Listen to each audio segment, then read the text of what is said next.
सुप्रभात मेरे प्रिय विद्यार्थियों, आप सभी का हार्दिक स्वागत है कक्षा छठी के ई लर्निंग हिंदी के व्याकरण के कक्षा में। तो विद्यार्थियों, आप लोगों को याद होगा हम लोग विराम चिन्ह पढ़ रहे थे और विराम चिन्ह में मैंने आप लोगों को इकहरा और दोहरा उद्धरण चिन्ह के बारे में बताया तो था, लेकिन उनके यूजर्स को उनको एक्सप्लेन नहीं किया था। तो आज के कक्षा में हम लोग वहीं से स्टार्ट करते हैं। ठीक है, इकहरा उद्धरण चिन्ह, इस चिन्ह का प्रयोग कब होता है?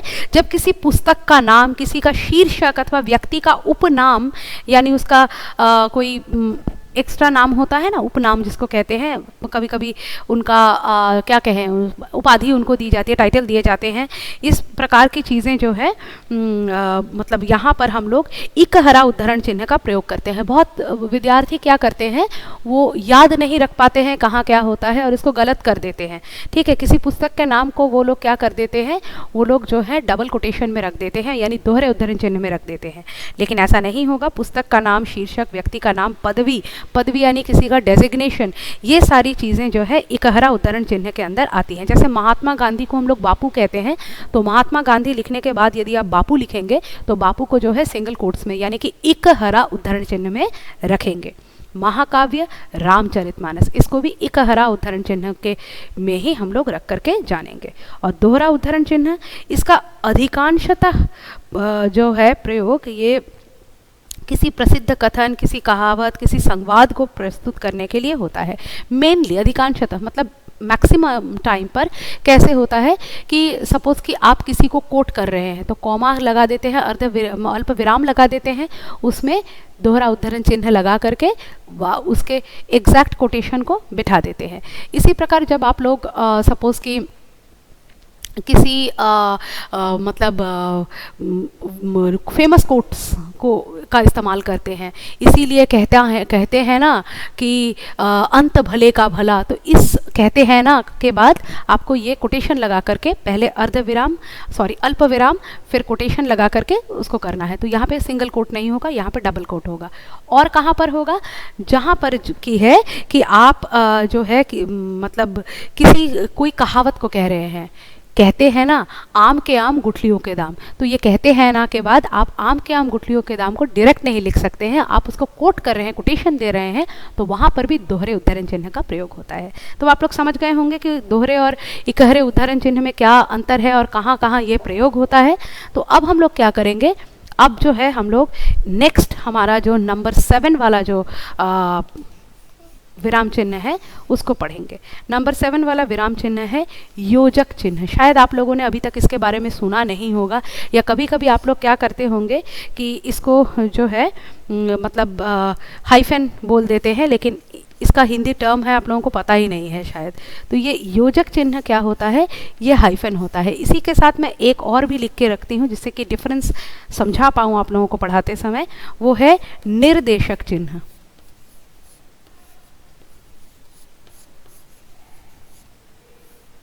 निर्देशक, ठीक है, निर्देशक चिन्ह।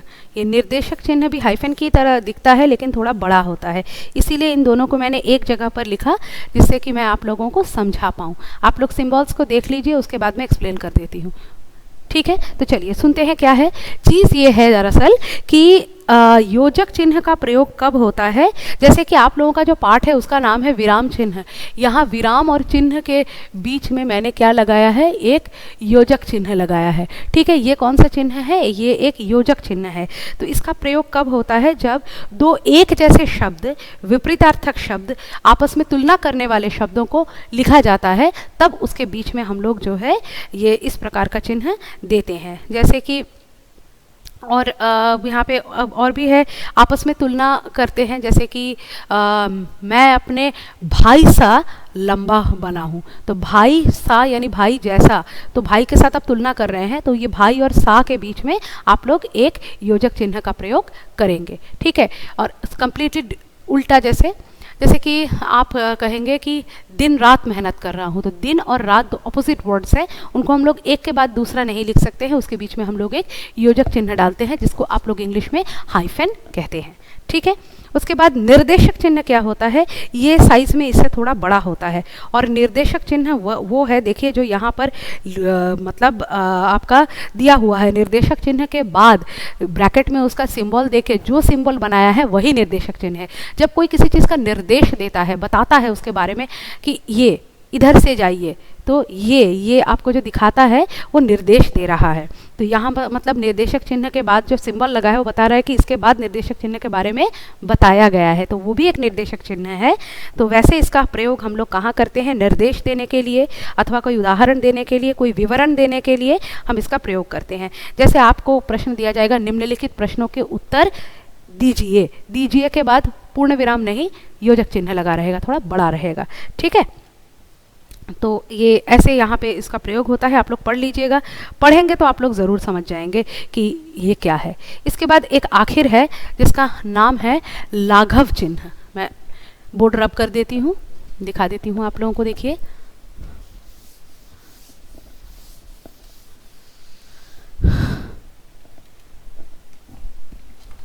यह है लाघव, नंबर 9, यही हमारा लास्ट विराम चिन्ह है, लाघव चिन्ह।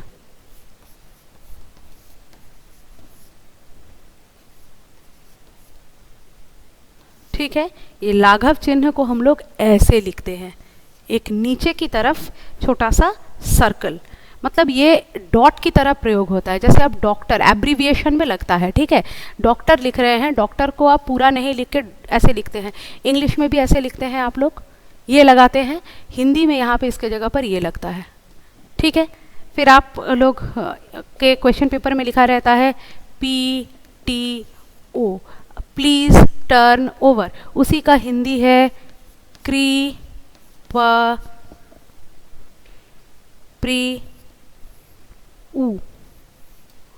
कृपया पृष्ठ को उल्टें। तो ये हर एक शब्द जो है ये एब्रीविएटेड फॉर्म है फुल फॉर्म का, पूरा जो शब्द है उसका शॉर्ट फॉर्म है, एब्रीविएशन है, इसलिए इसको हम अगर ऐसे ही लिख देंगे तो इसका कोई मीनिंग नहीं रहेगा। लेकिन अगर इसके बाद हम लोग इस सिंबल को डाल देते हैं, इसका मतलब इसका फुल वर्ड हमको यहाँ पे स्पेल करना है, ठीक है। तो इस तरह से हम लोग लाघव चिन्ह का प्रयोग करते हैं। तो लाघव चिन्ह का प्रयोग फिर हम लोग कहाँ करते हैं, आप लोग समझ गए होंगे, है ना विद्यार्थियों। तो हम लोग जहाँ पर शब्दों को पूरा ना लिखकर छोटा करके लिखा जाता है वहाँ लाघव चिन्ह लगाया जाता है, sign of abbreviation which is already written in your book. तो हमने क्या क्या पढ़ा आज, विराम चिन्ह, टोटल चैप्टर हमने 3 भाग में इस चैप्टर को खत्म किया है, 3 कक्षाओं में। तो हम लोग एक बार फिर से नाम दोहरा लेते हैं, पूर्ण विराम, अल्प विराम, अर्ध विराम, प्रश्न सूचक, विस्मयादि सूचक, उद्धरण चिन्ह, उसके अंदर इकहरा और दोहरा, योजक चिन्ह, निर्देशक चिन्ह और लाघव चिन्ह। ठीक है, आप लोग समझ गए होंगे। ये बहुत ही आसान चैप्टर था, बहुत इंटरेस्टिंग था, थोड़ा बड़ा था लेकिन बहुत इंटरेस्टिंग था। इसमें आप लोगों को काफ़ी चीज़ें सीखने को मिली हैं। तो इसके कुछ एक्सरसाइजेस हैं, इनको हम नेक्स्ट डे कर लेंगे, है ना। तो फिर ये चैप्टर जो है हमारा पूरी तरह से समाप्त हो जाएगा। तो विद्यार्थियों, आज समय की घंटी बज गई है, मुझे इजाज़त दीजिए, फिर मिलेंगे अगले कक्षा में। तब तक के लिए stay safe, stay home, bye.